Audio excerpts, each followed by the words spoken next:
ఈ 100 రోజుల పాటు కానీ సీఎం కానీ మంత్రులు కానీ ఒక్కరోజు కూడా నిద్రపోకుండా నిరంతరం ప్రజల్లో గతంలో ఆ ప్రగతి భవన్ దాటి కూడా సీఎం రాకపోయేది. ఇప్పుడు మేమంతా నిరంతరం ప్రజల్లో ఉంటున్నామని కూడా సీఎం రేవంత్ రెడ్డి. నిరంతరం కమిషన్లనే ఉంటున్నారు, అందులో సందేహం ఏం లేదు.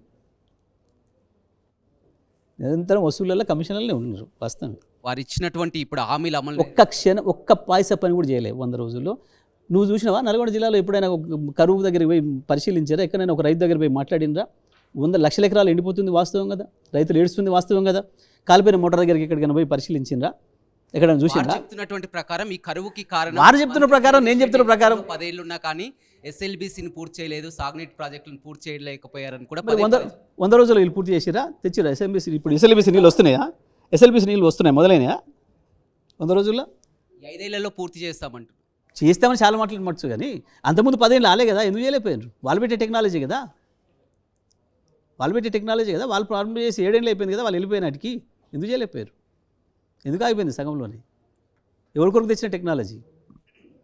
దొంగలు మీరు, బాధ్యులు మీరు, చేసిన ద్రోహాలన్నీ మీవి. ఇప్పుడు ఎవరి మీదనో పెడదామంటే సాధ్యం కాదు అది. కానీ జగదీష్ రెడ్డి 10 ఏళ్ళు మంత్రిగా ఉండి జిల్లాకి ఏం చేయలేదు, ఒక్క ప్రాజెక్టు కూడా కంప్లీట్ చేయలేదు. ఎస్ఎల్బీసీ కానీ ఉదయ సముద్రంగా లిఫ్ట్ కానీ ఒక్కటి కూడా కంప్లీట్ చేయలేదు అనేది ఆరోపణ. మీ సమాధానం ఏంటి? జిల్లాకు జగదీష్ రెడ్డి ఉన్నప్పుడు ఏం చేసిండు, అంతకుముందు వాళ్ళు ఏం చేసిండ్రు, మీరు జిల్లాలో ఎవరిని అడిగినా చెప్తారు. ఇప్పుడు ఈ సంవత్సరం వచ్చే పంట చెప్తుంది. జగదీష్ రెడ్డి వచ్చిన తర్వాత ఎంత పంట ఉండే? 3 లక్షల మెట్రిక్ టన్నులు 2014 నాడు నల్గొండ జిల్లాలో దిగుబడి, వరి దిగుబడి 40 లక్షల టన్నులు మెట్రిక్ టన్నులు ఇచ్చినాం 5 సంవత్సరాలు వరుసగా. మేము మొత్తం ప్రతి మోటార్కి ఉచిత కరెంట్ ఇచ్చినాం. మీరు 10 ఏళ్ళు ఏం చేశారంటే ఏం చెప్తారు? మీ 10 ఏళ్ళు మీరు ఏం చేశారంటే? జిల్లాలో కరువు లేకుండా చేసినాం, జిల్లాను సస్యశ్యామలం చేసినాం, ఫ్లోరిన్ని పారదోలినాం, జిల్లాకు 3 మెడికల్ కాలేజీలు తెచ్చినాం, జిల్లాలో మొత్తం నీటిపారుదల వ్యవస్థను పునర్వ్యవస్థీకరించేసినాం, చివరి భూములకు నీళ్ళు ఇచ్చినాం. ఎస్ఎల్బీసీలు కావచ్చు, లో లెవెల్ కెనాల్ కావచ్చు, లో లెవెల్ కెనాల్ను మేము పూర్తి చేసినాం. మీరు 30% చేసిపోతే 80%, 70% పూర్తి చేసి 80,000 ఎకరాలకు నీళ్ళు ఇచ్చినాం. సాగర్ ఆయకట్టులో మీరున్ననాడు 3 లక్షల ఎకరాలకు ఇస్తే చివరి భూములకు నీళ్ళు ఇచ్చినాం. మొట్టమొదటి మేజర్ నాగార్జునసాగర్ ఎడమకాలువ నీళ్ళు బయటికి వెళ్ళగానే మొట్టమొదలు పోయేది ఊరు రాజవరం. 50 ఏళ్ళు రాజవరం ఊరు నీళ్ళు చూడలే. మేము వచ్చిన తర్వాత నేను ఇచ్చిన రాజవరం మేజర్కి నీళ్ళు నేను మొదలిచ్చిన. నేను వచ్చే వరకు రాజవరం పాపం కింది నుంచి వెళ్ళి కృష్ణ పోతుంటుంది. కృష్ణలో నీళ్ళు వరద ఎక్కువ వచ్చినప్పుడు పాములు వచ్చి ఊర్లోకి వచ్చి కరుస్తాయి, చచ్చిపోతారు. మంచినీళ్ళు లేవు, సాగునీళ్ళు లేవు. మేము వచ్చిన తర్వాత ఇచ్చినాం. అది రాజవరం కావచ్చు, అది ముదిమాణిక్యం కావచ్చు, అది జానపాడు మేజర్ కావచ్చు, అది వాడపల్లి మేజర్ కావచ్చు, ప్రతి ఊర్లో చివరి భూమి దాకా నీళ్ళు ఇచ్చిన వాళ్ళం మేము. అది ఎస్ఎల్బీసీలో కావచ్చు, D49 కావచ్చు, D47 కావచ్చు, చివరి దాకా నీళ్ళు ఇచ్చిన వాళ్ళం మేము.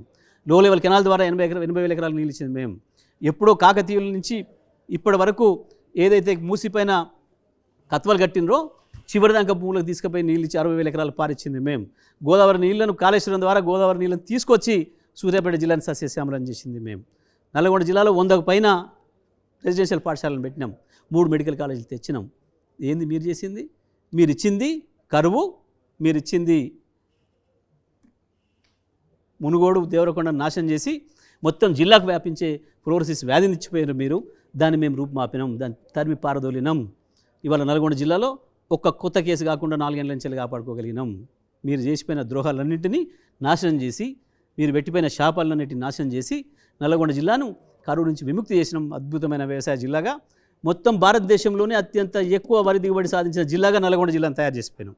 ఇప్పుడు చేయండి, మీరు చూస్తాం. అంటే పొరపాటు ఎక్కడ జరిగిందంటారు? 10 ఏళ్ళు మంత్రిగా ఉన్నారు, 3 ఉప ఎన్నికలు గెలిపించారు, ఇంత చేశారు, ఒక్క ఎమ్మెల్యేని కూడా గెలిపించలేకపోయారు. పొరపాటు ఎక్కడ జరిగిందని? అంతటా రాష్ట్రం అంతటికి వచ్చింది ఒక దురదృష్టం. కాంగ్రెస్ చెప్పిన అబద్ధాన్ని నమ్మిండ్రు ప్రజలు. ఇప్పటికంటే ఎక్కువ ఇస్తామంటే నిజమే కావచ్చు అని నమ్మిండ్రు, మోసపోయినరు. ఇప్పుడు కనబడుతుంది స్పష్టంగా. దగ్గరుండి 3 ఉప ఎన్నికలు కూడా మేము చూడడం జరిగింది, 3 ఉప ఎన్నికలు గెలిపించడం జరిగింది. 100% సందేహమే లేదు.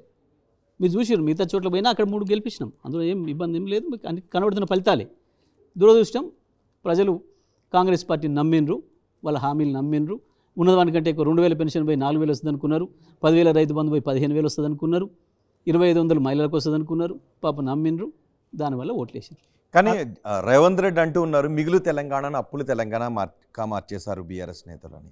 అంతేకాదు, మీరు విద్యుత్ శాఖ మంత్రిగా పనిచేస్తున్న శాఖను కూడా అప్పుల శాఖగా మార్చేశారు. ఇవన్నీ కక్కిస్తామని అంటున్నారు. నిజం చెప్పండి, విద్యుత్ శాఖ అప్పుల్లో కూరుకుపోవడానికి కారణం ఏంటి? సింపుల్, విద్యుత్ శాఖ కొత్తగా అప్పుల్లో కూరుకుపోలే. నేను నిండు శాసనసభలోనే చెప్పిన, విద్యుత్ శాఖ వచ్చినాడే అప్పులతో వచ్చింది. 24,000 కోట్ల అప్పులతోని మాకు వచ్చింది. ఆల్రెడీ అప్పుతో ఉన్న దాంట్లో మీరేం చేయాలి? ఇంకింత అప్పు తెచ్చి మళ్ళీ నడపాలి కదా. ఆల్రెడీ అప్పుతో ఉంది ఆ సంస్థ, నిధులు లేవు, సంస్థ నడపాలి, ఏం చేయాలి? అప్పే తేవాలి కదా. మళ్ళీ అప్పే తెచ్చినాం, అప్పుతోనే నడిపినాం. ఇంకోటి కూడా చెప్తున్నాను నేను, మీరు ఇచ్చినాడు మా చేతికి 24,000 కోట్ల అప్పు, 40,000 ఆస్తులు. నేను మీ అప్పు తీర్చంగా మీ 24,000 కోట్ల అప్పు ఎంత అవుతుంది? 80,000 కోట్లు అవుతుంది. 5 ఏళ్ళకి డబుల్ అవుతుంది అప్పు. ఏదైనా మనకు తెలుసు, కామన్.